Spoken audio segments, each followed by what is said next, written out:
Hey, everybody. Rich Eisen here, rocking an old school NFL Network sweatshirt, sitting here in my office to preview week number 15 for you. And speaking of old school, it's brought to you by my friends at Courtyard by Marriott. Oh, yes, let's roll into week 15 after a huge start.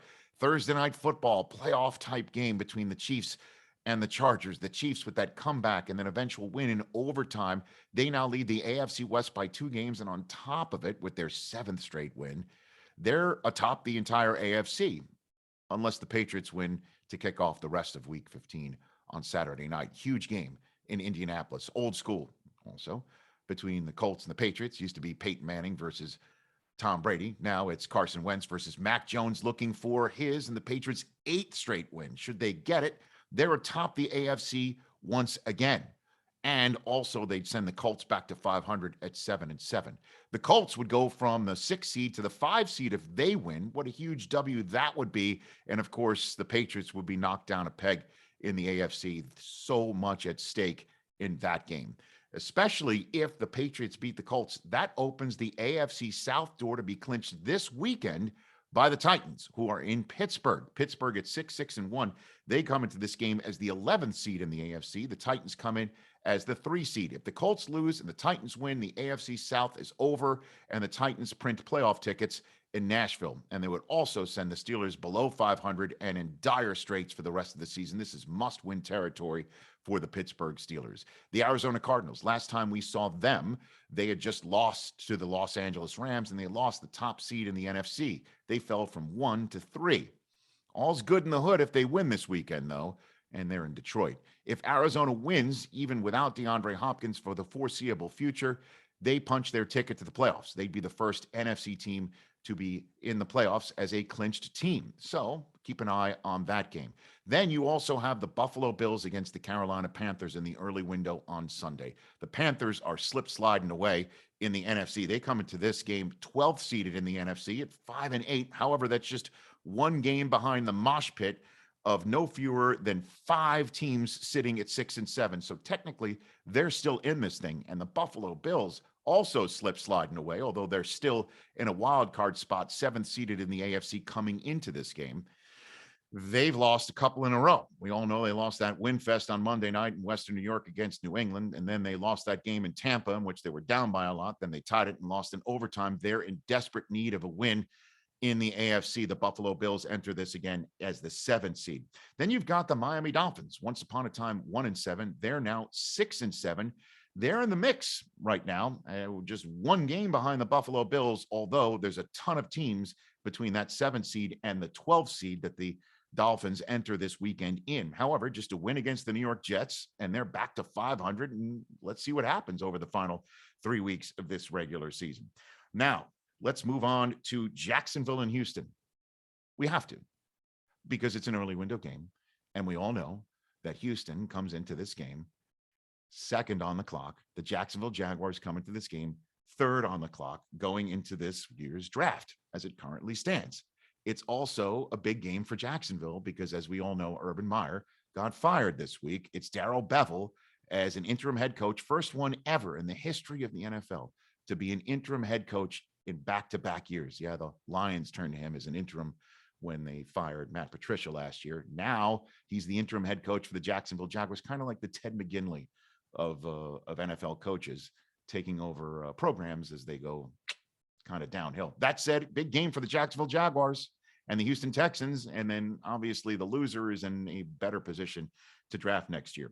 Moving on to some late window games, Cincinnati and Denver. This is huge. It's the 9th seed against the 10th seed in the AFC. Both teams at 7-6. The winner of this game goes to 8-6 with a much better playoff positioning for themselves with 3 weeks to go. 500 is the record of the loser in this game. And then they're obviously one tiebreak down to the winner of this game. Such a huge game in the Rocky Mountains later on Sunday. Also, you've got Atlanta taking on the San Francisco 49ers. The San Francisco 49ers are looking just like the team in so many ways that went to the Super Bowl a couple of years ago. They look back, and they're looking back at, again, 5, 6, and 7 teams behind them, including the Atlanta Falcons, who come into the Field of Genes hoping to get back to 500, knock San Francisco back down to 500. They'd have the head-to-head tiebreak against them.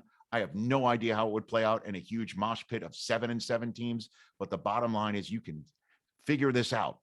What a huge game. Gotta win it between San Francisco and Atlanta. Green Bay and Baltimore. Oh, my word. Could it be Tyler Huntley for Baltimore again? Well, last time this happened against Cleveland, they almost won it.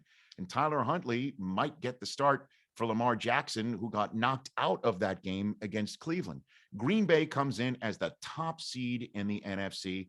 Right now, all roads to the NFC Championship game would go through Lambeau Field.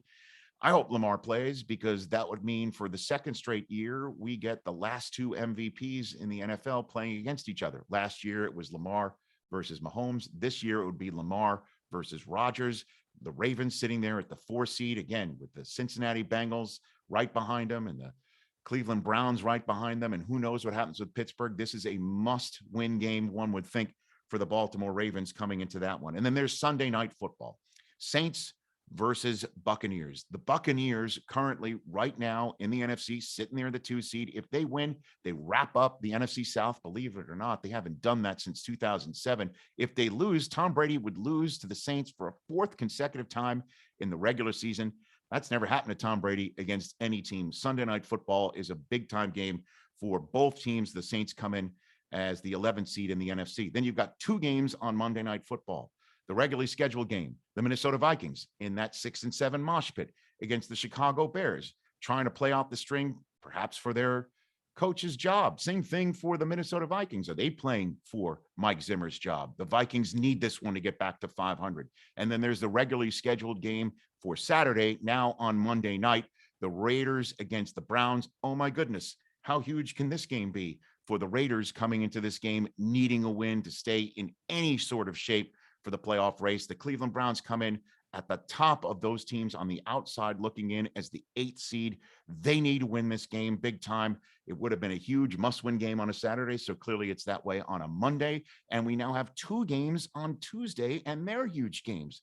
The Rams currently sitting in the 5 spot. Is it possible to win the NFC West for them? Sure. Can they be the top seed in the conference if they keep winning? Sure. Can the Seattle Seahawks really stick it to them? Is they're 5-8 still technically in this race, just 1 game out of the playoffs? Absolutely. They need this game, both teams, and it's a dynamite NFC West matchup between 2 teams that love to beat each other up. And then there's the Tuesday night game as well that's going on between Philadelphia and the Washington football team. The Washington football team and the Philadelphia Eagles in that 6-7 mosh pit together, but the tiebreakers currently have the Washington football team as the 7th seed. They're in the playoffs. The Philadelphia Eagles need this game to stay in the race. They don't want to lose a division game. Again, they have the same record. This is a huge contest. And if they tie, and the Dallas Cowboys, who take on the New York Football Giants on a Sunday beforehand, and finally got to that game to wrap it all up. If the Cowboys win that game and the Washington football team and the Philadelphia Eagles somehow tie, the NFC East would belong to Dallas. If the Dallas Cowboys win that football game against the Giants, and they should, they can clinch a playoff spot. If New Orleans loses to the Buccaneers later on Sunday night, or the Falcons beat the San Francisco 49ers, should that happen, the Cowboys are a playoff team. That's your Week 15 breakdown. Brought to you by Courtyard by Marriott. Signing off from my office, I'm Rich Eisen.